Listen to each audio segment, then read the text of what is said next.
Muy bien, hermanos. Ya después de haber orado, retomamos nuestro estudio y estamos viendo el capítulo 1 de Santiago. Lo hemos visto, 10 actitudes del creyente ante la prueba. Santiago enfatiza que el objeto de la prueba es la fe y con base en ella, sí, exhorta a sus destinatarios a que manifiesten una actitud de gozo, que se llenen de paciencia y que pidan sabiduría. Estas han sido las tres actitudes que hemos estado viendo: gozo, paciencia y sabiduría. Hoy vamos a ver la cuarta. La cuarta es: depende de Dios, no de tus circunstancias personales. Depende de Dios y no de tus circunstancias personales. ¿Por qué? Porque la fe no se trata de nosotros. La fe se trata de Dios. Una connotación relevante de pedir sabiduría a Dios es pedirle que conforme en nosotros un espíritu humilde, que conforme en nosotros un espíritu humilde, el cual no depende de nuestras circunstancias personales, sino de nuestra comunión y nuestra confianza y nuestra dependencia de Dios. Dice el versículo 9: el hermano que es de humilde condición. Aquí la palabra humilde tiene la implicación de ser humilde en circunstancias, en condición social o en disposición del corazón. El contexto determinará cómo debe utilizarse y cómo debe entenderse esta palabra griega tapeinos, que implica humilde, pero Santiago está estableciendo la humildad de condición, por lo tanto, está estableciendo una condición social baja, de carencia, de necesidad. Santiago se dirige al hermano que es de humilde condición, es decir, el hermano que es económicamente pobre y que, atendiendo a los destinatarios de la epístola, pues la mayoría tenía esta condición. ¿Por qué? Porque estaban dispersos, habían sido despojados de sus propiedades, de sus eh, familias, del lugar donde habían nacido, trabajaban, de sus negocios, y estaban dispersos. Por lo tanto, experimentaban una carencia de bienes materiales. Y les da un mandato: gloríese, literalmente jactarse, sentirse orgulloso. Este es un imperativo en tiempo presente y muestra el mandato permanente que debe llevar a cabo el creyente. El creyente debe gloriarse. Es la misma palabra que se usó en Jeremías 9, 23 y 24, aunque en Jeremías está en hebreo, aquí en Santiago está en griego, pero es la misma palabra. Jeremías 9, 23 y 24 nos dice: así dijo Jehová, no se alabe, no se gloríe el sabio en su sabiduría, ni en su valentía se alabe el valiente, ni el rico se alabe en sus riquezas. Mas alábese en esto el que se hubiere de alabar, en entenderme y conocerme que yo soy Jehová, que hago misericordia, juicio y justicia en la tierra, porque estas cosas quiero, dice Jehová. Entonces, parece un contrasentido. ¿Cómo es posible que un creyente que es de condición social de necesidad pueda gloriarse? ¿Cómo es posible que en medio de la prueba pueda sentirse orgulloso de lo que es, de su forma de vida? Y dice Santiago: gloríese en su exaltación. ¿Cuál exaltación si tengo necesidad? ¿Cuál exaltación si tengo carencia? Si estoy sufriendo. Pero la palabra exaltación en su original griego significa altura, con la implicación del cielo. el sentido es el del ascenso de rango. Y hermanos, tenemos que ser honestos. Todos tenemos alguna necesidad. Todos tenemos alguna carencia. Unos más, otros menos. Pero ¿cuántas veces se piensa que si se tuviera más capacidad económica, que si se tuvieran ciertos bienes, no se estaría pasando por esa escasez que produce angustia?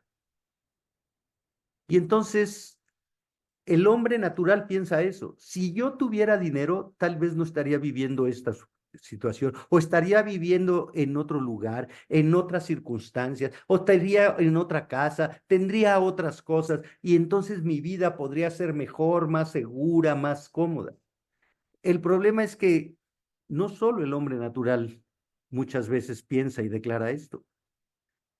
Aún el creyente ve lo que no tiene, anhela lo que Dios no le ha dado y eso le produce amargura. Y exalta su situación económica, exalta su escasez.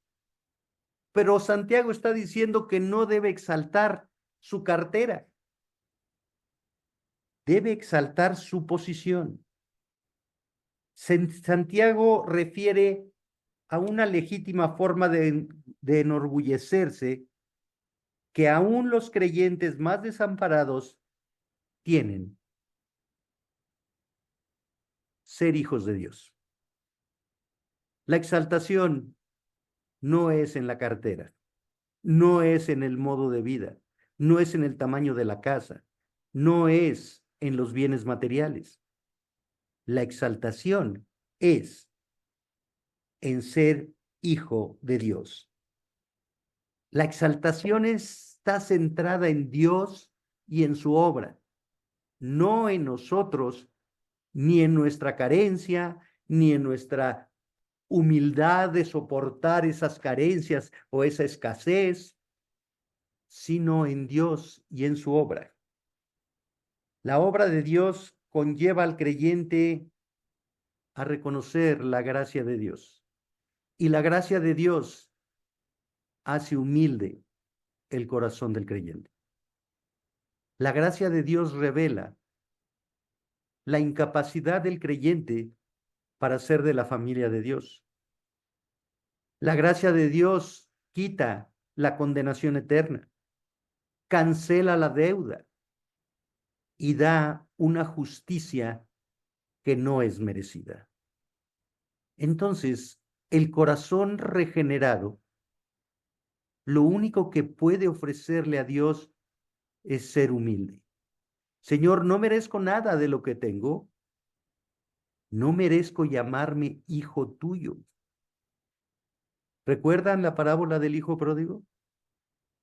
El hijo pródigo tuvo bienes, riquezas, pidió su herencia aun cuando el padre no había muerto y malgastó la herencia. Y no fue sino cuando reconoció su escasez y reconoció que aún un siervo, un esclavo en su casa tenía un mejor estilo de vida, comía mejor que él porque él estaba comiendo algarrobas, alimento para cerdos.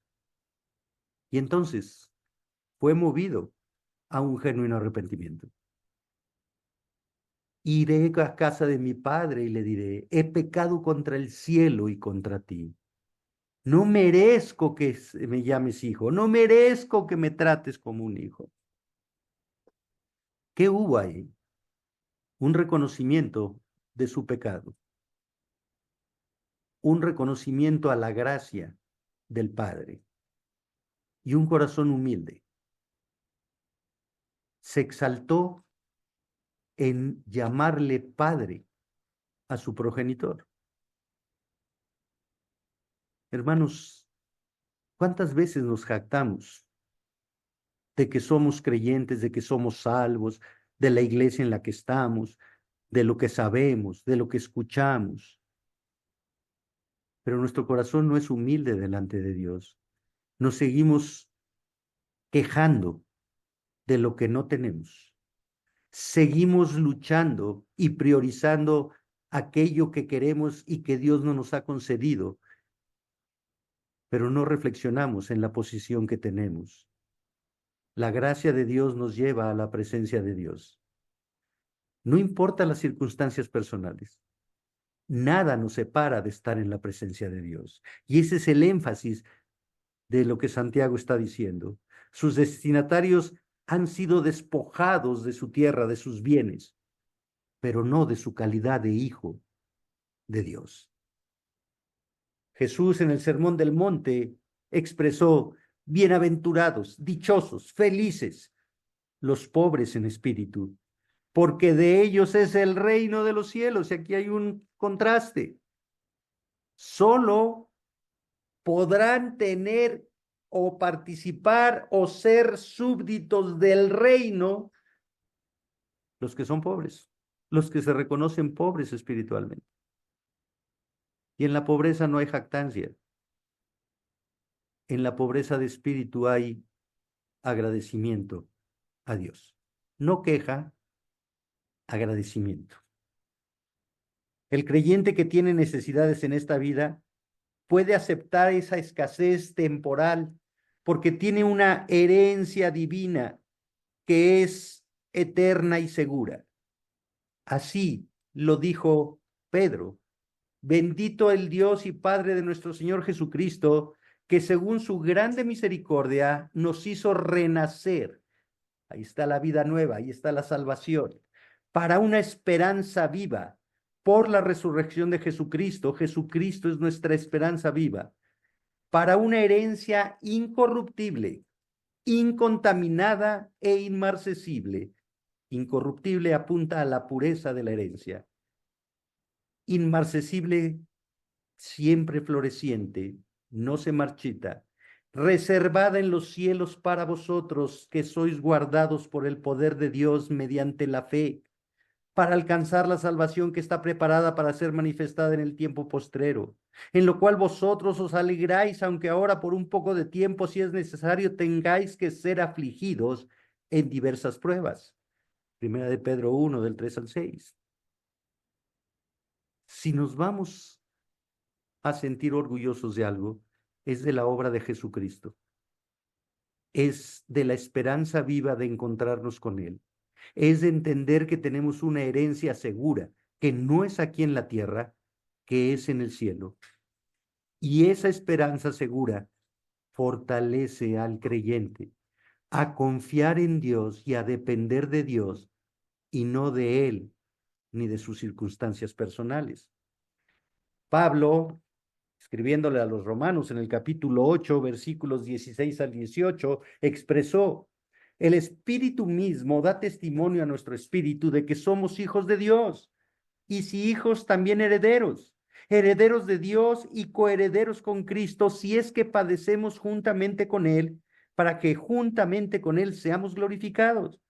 Pues tengo por cierto que las aflicciones del tiempo presente no son comparables con la gloria venidera que en nosotros ha de manifestarse. Entonces, así como es de segura la herencia en el cielo, es de segura la prueba y los padecimientos en la tierra para los hijos de Dios. Debemos apuntar al cielo, no a la tierra. Y decimos que la esperanza viva es Jesucristo. Y decimos que estamos unidos a Él. Y Pablo, escribiéndole a los Corintios en la segunda epístola, les dijo con toda firmeza: porque ya conocéis la gracia de nuestro Señor Jesucristo, que por amor a vosotros se hizo pobre siendo rico, para que vosotros con su pobreza fueseis enriquecidos. Ahora resulta que somos ricos. Oiga, pastor, pero yo debo en la tarjeta. Oiga, pastor, pero no he pagado el coche. Oiga, pastor, el tratamiento médico. Sí, pero eso no quita tu riqueza espiritual. Y es la riqueza espiritual lo que va a sostener tu fe en Dios para pasar esas pruebas materiales y económicas. Así lo dice Santiago en el capítulo 2, versículo 5. Hermanos míos, amados, oíd. ¿No ha elegido Dios a los pobres de este mundo para que sean ricos en fe y herederos del reino que ha prometido a los que le aman? No, no es que está excluyendo a los ricos, porque ahorita va a hablar de los ricos, pero está enfatizando que la riqueza es en fe, fortalecidos en la palabra de Dios, en la comunión con Dios. Así, aunque todo genuino creyente pudiera tener hambre, tiene el pan de vida, Cristo. Pudiera tener sed, pero tiene el agua de vida. Jesús se lo dijo a la samaritana: si tú me pidieras agua, yo te daría un agua que fluye para vida eterna. Así el creyente puede ser pobre materialmente, pero tiene riquezas eternas. Pudiera no tener una morada, una casa aquí en la tierra, pero tiene una morada gloriosa en el cielo. Cristo es suficiente. Cristo suple toda necesidad de sus hijos. Así lo dijo el salmista. No he visto justo desamparado, joven fui y envejecido, pero no he visto justo desamparado, ni su descendencia que mendigue pan. ¿En dónde está la confianza? ¿En Dios o en nuestras circunstancias, en nuestros trabajos, en nuestras relaciones, en nuestros bienes materiales? Versículo 10. Pero el que es rico, y aquí la implicación es el creyente. El comentarista Hendrickson dice que para él está hablando de un incrédulo, pero el contexto es que la carta está hablando a creyentes de las 12 tribus de la dispersión. Y el contexto gramatical establece el hermano de pobre condición. Y ahora viene el contraste y el comparativo. Pero el que es rico implica el hermano que es rico. Y la palabra rico implica que tiene abundancia de bienes materiales. Abundancia. Y esa palabra es un concepto muy subjetivo. ¿Quién dice lo que es abundante? Para el que tiene 2 o 3 camisas puede decir tengo en abundancia, porque no uso la misma. Y el que tiene más puede decir tengo en abundancia. Aquí lo que implica es seguridad. El que es rico tiene una seguridad, no tiene escasez. Puede satisfacer sus necesidades básicas ampliamente. Pero ¿qué le dice Santiago? El que tiene abundancia, gloríese, porque viene en el flujo gramatical, ¿sí? Así como le dijo al pobre que se gloríe en su exaltación, ahora le dice al rico, gloríese en su humillación. Y la palabra que se usa aquí en griego, tapeinosis, implica sencillez, la cualidad de no ser presuntuoso, ser de espíritu pobre. Y así como al que tiene escasez material, le cuesta trabajo exaltarse en su calidad de hijo de Dios, así al que tiene abundancia de bienes materiales, le cuesta trabajo no ser presuntuoso, no confiar en sus bienes. Le cuesta trabajo ser de espíritu humilde. Un espíritu humilde es de una situación de bajeza espiritual, no de exaltación. Pero el mundo, ¿qué dice? Lo que tengo lo he hecho yo con mi trabajo, con mi talento, con mi conocimiento, con mi esfuerzo. Nadie me ha regalado nada. Y la Biblia dice, ¿por qué te jactas de lo que tienes como si no lo hubieras recibido? Todo lo que tenemos, todo lo que somos, nos ha sido dado por Dios. La gracia común dada al incrédulo y al creyente. La vida, la capacidad mental, el esfuerzo físico, la habilidad manual, la habilidad artística, deportiva, todo viene de Dios. Todo viene de Dios. El problema es que estamos tan inmersos en el mundo que aún en la iglesia pensamos que lo que hacemos es por nuestro talento, porque yo lo hago, porque mira cómo enseño, mira cómo participo en el ministerio, en la enseñanza de la palabra, en el ministerio de la música. El predicador se siente que él es el que está predicando por sus habilidades. Y eso no es así, hermanos. Todo lo que hacemos en la iglesia proviene de Dios. Dios es el que da los dones espirituales. Dios es el que conforma el corazón de sus hijos para que les sirvan de acuerdo a sus propósitos. Entonces, la implicación de Santiago aquí es: no confíes en las abundantes cosas que has recibido de Dios. No confíes, no pongas tu esperanza ni tu seguridad en esos bienes materiales. Sí, hay un contraste muy marcado. El de condición humilde no tiene necesidad de cosas. El rico tiene abundancia de cosas, pero no nos dice cuánto. Lo único que nos dice es: no confíes en eso.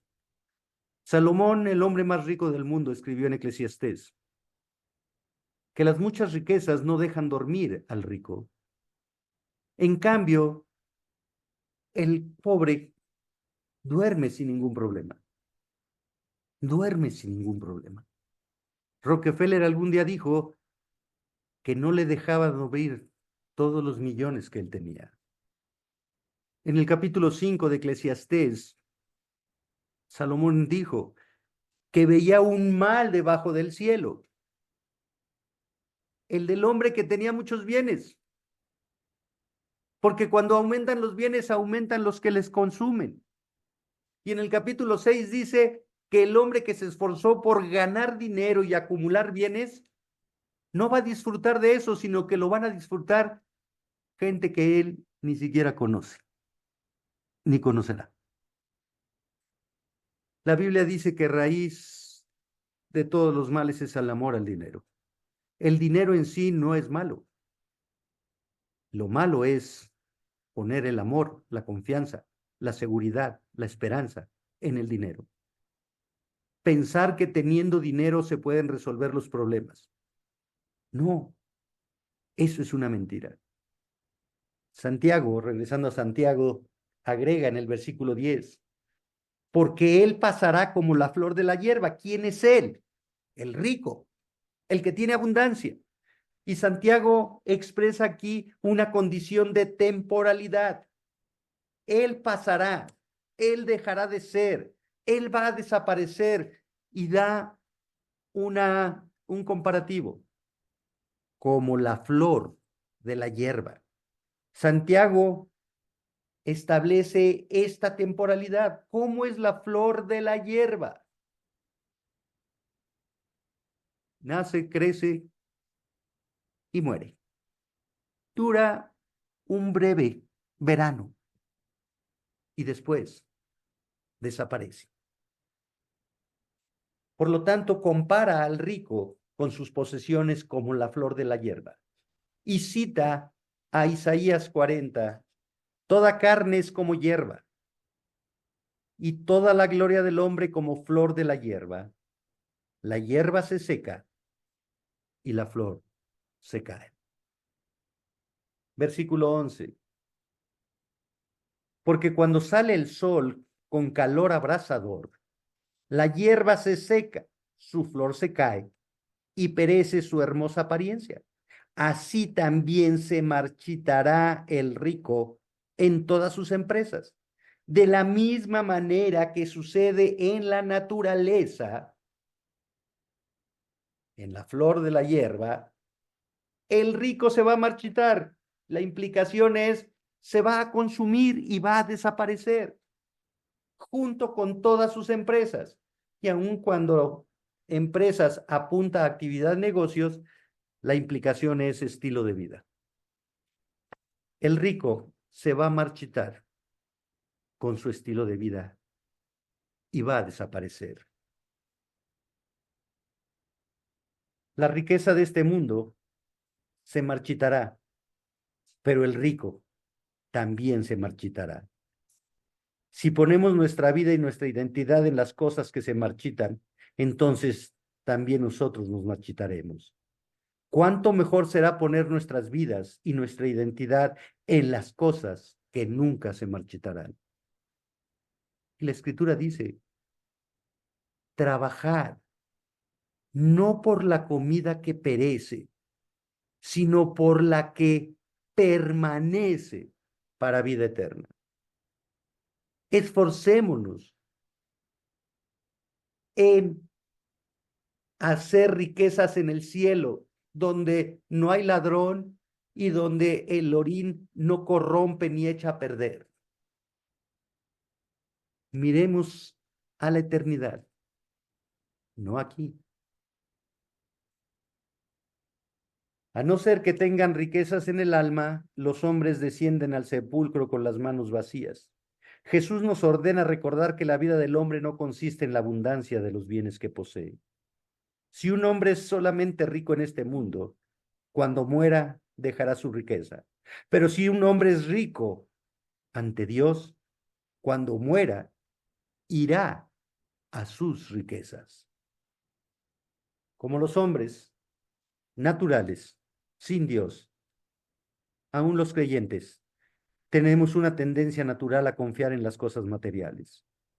Santiago pone especial atención a los peligros de la riqueza, al desarrollar la transitoriedad de las cosas físicas y el peligro de confiar en ellas. Sí, el dinero es un don de Dios que nos es dado para proveer para las necesidades básicas. Y si nos sobra para satisfacer las de otras personas que carecen de algo que nosotros tenemos en abundancia. Y otra vez, si tenemos dos, ya tenemos en abundancia. El dinero es un don de Dios para satisfacer nuestras necesidades y para ayudar a los demás, a los que tienen menos que nosotros, pero no es para poner nuestra confianza y esperanza en Él. El problema del hombre es ignorar al Dios creador, sustentador y proveedor, para poner en el dinero a su Dios, buscando acumularlo, de tal manera que pone su confianza, seguridad y esperanza en Él. El dinero revela lo que hay en el corazón del hombre. Pablo expone la amonestación más clara respecto a la manera en que el hombre, y especialmente los falsos maestros y falsos cristianos, se relacionan con el dinero. Porque raíz de todos los males es el amor al dinero, el cual codiciando algunos se extraviaron de la fe y fueron traspasados de muchos dolores. Primera de Timoteo 6:10. Por el amor al dinero se extraviaron de la fe, se apartaron de confiar en Dios. Hemos visto aquí en estos breves versículos un mandamiento para todo creyente. Dios establece un mandamiento para los que no tienen riquezas. Gloríese en Dios. Dios establece un mandamiento para los que tienen riquezas. Humíllense confiando en Dios. Debemos entender que el dinero no resuelve los problemas. Cuando se pierde un ser querido, un hijo, una esposa, un hermano, la riqueza no produce consuelo. Cuando enfermamos, o un amigo nos traiciona, o alguien habla mal de nosotros injustamente, el dinero no compra la paz mental ni alivia el dolor. El rey David, siendo rey de Israel, gozando de riquezas materiales, de poder político, de reconocimiento y plena autoridad, no pudo evitar la muerte del hijo adulterino concebido con Betsabé. Y no tuvo paz hasta que confesó su pecado delante de Dios, como lo vemos en el Salmo 51.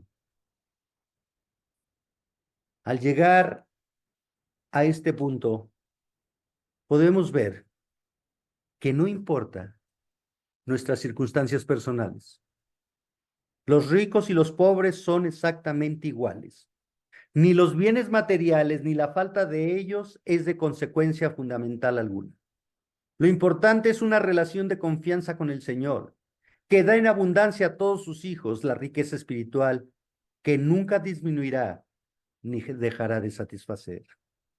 Las pruebas son el gran compensador que lleva a todos los hijos de Dios a depender de Él. La riqueza no acerca más a Dios, ni la pobreza lo mantiene más lejos. Las pruebas tienen como destino que todos los creyentes dependan por igual de Dios y no de los bienes materiales. El rico y el pobre son igualmente probados en su fe, no en su billetera. La fe en Cristo lleva al hermano pobre a olvidar toda su pobreza terrenal. Así el hermano rico olvida todas sus riquezas terrenales, porque los dos son iguales delante de Dios. Valen lo mismo delante de Dios. Por lo tanto, las pruebas no son una cuestión de economía, sino de fe, de obediencia a Dios. La fe es un don de Dios. La fe está centrada en la persona y en el carácter de Dios. La fe que Dios deposita en sus hijos los capacita para conocerlo, adorarlo y obedecerlo. Nos capacita para cumplir los propósitos de Dios, no los nuestros. Calvino definió la fe de esta manera. La fe descansa en el conocimiento firme y cierto de la voluntad de Dios, fundado sobre la verdad de la promesa gratuita hecha en Jesucristo, revelada a nuestro entendimiento y sellada en nuestro corazón por el Espíritu Santo. Fin de la cita. En consecuencia, la fe trata de Dios y no de nosotros. Así, la fe tiene como propósito que cumplamos los propósitos de Dios. La fe muestra a Dios, no a nosotros. La fe hace que nosotros hagamos ver bien a Dios, no a nosotros. Que Dios se vea bien ante toda persona, sin importar las circunstancias económicas que vivamos. Por lo tanto, no se trata de que el creyente se vea bien, sea reconocido, admirado, que no padezca escasez, angustia, dolor, sufrimiento u oposición, sino que Dios se vea bien en medio de la prueba, en medio de la escasez, de la angustia, el sufrimiento, de la abundancia, de la injusticia, de la oposición que podemos experimentar en el camino a la eternidad. Por la fe tenemos vida eterna. Por la fe somos capacitados por el Espíritu Santo para comprender la palabra de Dios y obedecerla, llevándonos a vivir en santidad. Por la fe nuestra vida está escondida en Cristo. Por la fe tenemos la capacidad de agradar a Dios. Así la fe se convierte en la ley del creyente. Toda su vida está sustentada en la fe y no debe apartarse de vivir en la fe que agrada a Dios. Hay una alabanza que me gusta escuchar. Está en inglés, pero pude traducir un párrafo. La alabanza se llama Aun si no. Expresa la confianza de un creyente en Dios en medio de la aflicción. El autor afirma: yo sé que tú, Dios, eres capaz y poderoso para con una palabra sacarme del fuego de la prueba. Pero si aún no la dices, mi esperanza está en ti. Y puedo decir, tengo paz, estoy bien con mi Dios. La prueba es de la fe. Esa es la realidad de la vida de fe. El mundo actual necesita menos discursos sobre la fe y más creyentes viviendo en la fe obediente que agrada a Dios. Porque la fe genuina hace ver bien a Dios. ¿Tenemos esa fe, hermanos? Oremos. Padre, te alabamos y te bendecimos, porque tú, en tu sabiduría, estableciste un común denominador para todos los seres humanos: fe. Una fe que no depende ni del conocimiento intelectual, ni del reconocimiento de los hombres, ni de la autoridad política, ni de carteras con abundancia o con escasez, sino de un corazón que cree en ti, que confía en ti, que te ama a ti y te obedece a ti.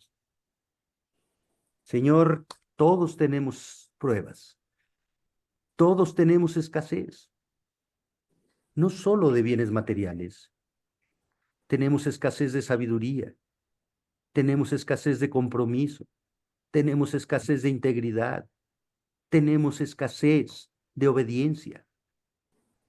Pero si tenemos fe en ti, tú eres el que haces la obra en cada uno de nosotros.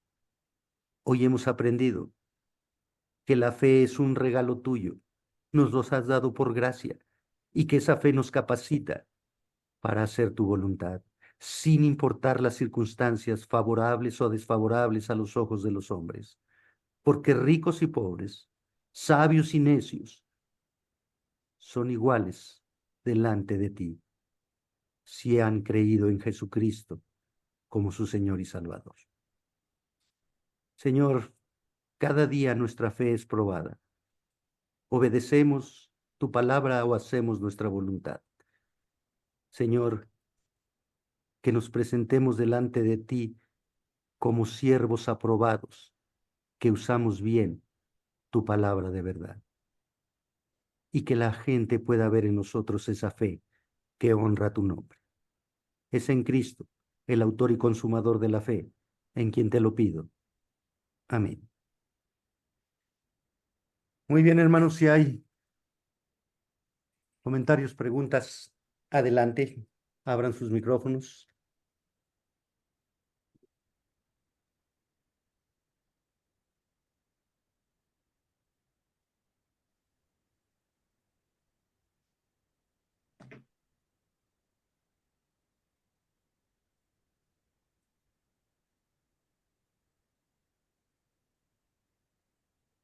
Ok, todos somos probados en la fe, pero Dios es el que nos da esa fe. Oremos y pidámosle que nos ayude en nuestra incredulidad. Y demos pasos de fe, hermanos. Ninguno que ha confiado en Dios ha sido defraudado por Dios. Estudien el capítulo 11 de Hebreos. Están los héroes de la fe. Y unos tuvieron victoria y otros tuvieron dolores y fueron muertos, fueron aserrados, dice la Escritura. Y las mujeres recibieron a sus muertos confiando en la resurrección. La fe nos lleva a la eternidad. La fe es segura, pero no siempre es cómoda. Pero la fe honra y glorifica a Dios. Así es que ejercitémonos en la fe, en la obediencia a Dios, hermanos. Muy bien, los dejo ir a descansar. Recuerden, hay miércoles de oración. No sé si estuvo con nosotros Hugo, ¿sí? Y los veo, si el Señor le permite, el próximo miércoles para continuar con nuestro estudio de Santiago, capítulo 1. Que Dios les bendiga. Buenas noches. En un momento les estuvo Buenas noches. hablando a Aarón. Muchas gracias, pastor. Un abrazo a todos por Gracias. allá. Igualmente, hasta Buenas luego. noches. Bye. Buenas noches.